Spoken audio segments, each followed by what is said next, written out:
കേരള സർക്കാരിന്റെ ആഭ്യന്തര വകുപ്പിന്റെ ഓപ്പറേഷൻ തൂഫാനുമായി ബന്ധപ്പെട്ട എല്ലാ തരത്തിലുള്ള ഫോളോ അപ്പ് വാർത്തകളും കർമ്മ ന്യൂസ് പ്രേക്ഷകർക്ക് മുന്നിൽ എത്തിക്കും, അതിന്റെ കൃത്യമായ അപ്ഡേറ്റുകളോടെ. കാരണം ഇത് നാടിനു വേണ്ടി, നാടിനെ ശുദ്ധീകരിക്കുന്നതിന്, വരും തലമുറയെ രക്ഷിക്കുന്നതിന് വേണ്ടിയുള്ള, നാടിന്റെ കണ്ണീരൊപ്പുന്നതിന് വേണ്ടിയുള്ള ഒരു പദ്ധതിയാണ് എന്നതിൽ തർക്കമില്ല. അതിൽ സമ്പൂർണ്ണമായി ഞങ്ങളുടെ കർമ്മ ന്യൂസ് ടീമിന്റെ സമ്പൂർണ്ണമായ സഹകരണവും അതുപോലെ മാധ്യമങ്ങളുടെ ഒക്കെ തന്നെ സഹകരണം ഈ ഒരു പദ്ധതിക്കുണ്ട്.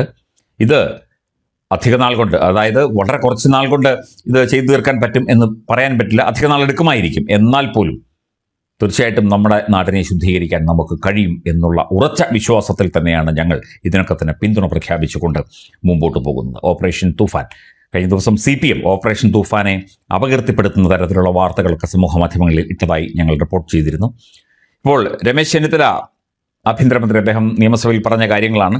സംസ്ഥാനത്ത് മയക്കുമരുന്ന് മാഫിയക്കെതിരെ ഓപ്പറേഷൻ തൂഫാൻ വീണ്ടും ശക്തമാക്കും എന്ന കാര്യമാണ് ഇപ്പോൾ ആഭ്യന്തരമന്ത്രി അറിയിച്ചിരിക്കുന്നത്. കൂടുതൽ മേഖലകളിലേക്ക്, ഗ്രാമപ്രദേശങ്ങളിലേക്ക്, കൂടുതൽ ഇടങ്ങളിലേക്കൊക്കെ തന്നെ ഇതിൻ്റെ പദ്ധതി, ഇതിൻ്റെ അന്വേഷണം, അതായത് കൃത്യമായ പരിശോധനകൾ വ്യാപിപ്പിക്കും. ഇതുവരെ കൃത്യമായ കേസുകൾ പറയുന്നുണ്ട് അദ്ദേഹം. 2954 കേസുകൾ ഇതുമായി ബന്ധപ്പെട്ട് രജിസ്റ്റർ ചെയ്തു. 3176 പേരെ അറസ്റ്റ് ചെയ്തു. അന്തർ സംസ്ഥാന ലഹരി ശൃംഖലകൾ തകർക്കാൻ മറ്റ് സംസ്ഥാനങ്ങളുമായി ചേർന്ന് സംസ്ഥാന ആഭ്യന്തര വകുപ്പ് നീക്കങ്ങൾ ശക്തമാക്കിയിട്ടുണ്ട് എന്ന കാര്യവും ആഭ്യന്തരമന്ത്രി രമേശ് ചെന്നിത്തല നിയമസഭയിൽ അറിയിച്ചിട്ടുണ്ട്.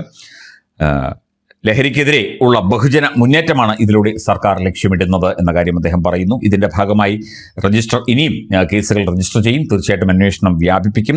മയക്കുമരുന്ന് വ്യാപനത്തിന്റെ കാര്യത്തിൽ നിലവിൽ കേരളം പഞ്ചാബിനെ പോലും കടത്തിവെട്ടുന്ന രീതിയിലാണ് കാര്യങ്ങൾ എന്നാണ് രമേശ് ചെന്നിത്തല പറയുന്നത്. ഇന്ത്യയിൽ ഏറ്റവും കൂടുതൽ മയക്കുമരുന്ന് വ്യാപാരം നടക്കുന്ന സംസ്ഥാനങ്ങളിൽ ഒന്നാണ് പഞ്ചാബ്. ഏറ്റവും പ്രധാനപ്പെട്ട കാര്യം, പഞ്ചാബ് പാകിസ്ഥാൻ അതിർത്തിയിലാണ്. പാകിസ്ഥാനിൽ നടക്കം അനധികൃതമായി മയക്കുമരുന്നും അതുപോലെയുള്ള ലഹരി പദാർത്ഥങ്ങളും രാസലഹരി പദാർത്ഥങ്ങളും ഒക്കെ തന്നെ കടന്നു വരുന്നത് പഞ്ചാബിലേക്കാണ്. പഞ്ചാബിൽ നിന്നാണ് മറ്റു പല സംസ്ഥാനങ്ങളിലേക്കും ഇതൊക്കെ തന്നെ പോകുന്നത്. ഒറ്റ ദിവസം കൊണ്ട് സംസ്ഥാനത്തെ ലഹരി വിമുക്തമാക്കാം എന്ന വ്യാമോഹമില്ല എന്ന് മന്ത്രി പറയുന്നു. ഇതിനായി കക്ഷി രാഷ്ട്രീയ ഭേദമന്യേ എല്ലാവരും സഹകരിച്ച് മുമ്പോട്ട് പോകണം. കൂട്ടായ പ്രവർത്തനങ്ങളിലൂടെ മാത്രമേ ഈ വിപത്തിനെ പൂർണ്ണമായി ഇല്ലാതാക്കാൻ സാധിക്കൂ എന്ന കാര്യവും മന്ത്രി പറയുന്നുണ്ട്. നിലവിൽ എല്ലാ വിഭാഗം ആളുകളിൽ നിന്ന് മികച്ച പിന്തുണയും സഹകരണവുമാണ് ഈ ദൗത്യത്തിന് ലഭിച്ചുകൊണ്ടിരിക്കുന്നത് എന്ന കാര്യവും രമേശ് ചെന്നിത്തല ചൂണ്ടിക്കാട്ടുന്നു. മറ്റ് സംസ്ഥാനങ്ങളിൽ നിന്ന് നമ്മുടെ നാടുകളിലേക്ക് വരുന്ന, ഇപ്പം അന്യ സംസ്ഥാനങ്ങളിൽ നിന്നൊക്കെ ധാരാളം ആളുകൾ നമ്മുടെ നാട്ടിൽ ജോലിക്കായിട്ട് എത്തുന്നുണ്ട്, അവർ തിരിച്ചു പോകുന്നുണ്ട്. അവരിൽ നിന്ന് ഇങ്ങോട്ട് കടന്നു വരുന്ന ലഹരി പദാർത്ഥങ്ങൾ തീർച്ചയായിട്ടും അത് തടയാനുള്ള എല്ലാവിധ സംവിധാനങ്ങളും, കഴിഞ്ഞ ദിവസം പെരുമ്പാവൂരിൽ ബസ്സിൽ നിന്ന് പച്ചക്കറി കിറ്റിനിടയിൽ കഞ്ചാവ് ഒളിപ്പിച്ച് അന്യസംസ്ഥാന തൊഴിലാളികളെ പോലീസ് പിടിച്ചിരുന്നു. മുഖ്യമന്ത്രി മറ്റ് സംസ്ഥാനങ്ങളിലെ മുഖ്യമന്ത്രിമാരുമായി നേരിട്ട് ആശയവിനിമയം നടത്തിയിട്ടുണ്ട്. കൂടാതെ സംസ്ഥാന DGP മറ്റ് സംസ്ഥാനങ്ങളിലെ സ്റ്റേറ്റ് പോലീസ് ചീഫുകളുമായി സംസാരിച്ചിട്ടുണ്ട്.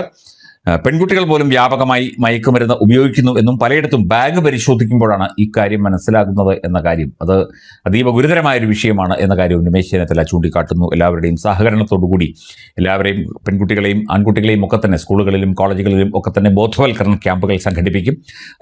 മാനസികാരോഗ്യ വിദഗ്ധരെയും അതുപോലെ അധ്യാപകരെയും ഒക്കെ സംഘടിപ്പിച്ച്, ഡോക്ടർമാരെയും ഒക്കെ സംഘടിപ്പിച്ച് ക്യാമ്പുകൾ, ബോധവൽക്കരണ ക്യാമ്പുകൾ സംഘടിപ്പിക്കും. അതുപോലെയുള്ള എല്ലാ തരത്തിലുള്ള ഈ ലഹരി മുക്തമാക്കാൻ, കേരളത്തെ ലഹരി മുക്തമാക്കാൻ വേണ്ടി നടത്തുന്ന എല്ലാ പരിപാടികളും എത്രയും പെട്ടെന്ന് തന്നെ ആസൂത്രണം ചെയ്ത് നടപ്പിലാക്കും. ലഹരി മുക്തമാക്കി അടങ്ങൂ എന്നുള്ള വാശിയിൽ കൂടിയാണ് രമേശ് ചെന്നിത്തല.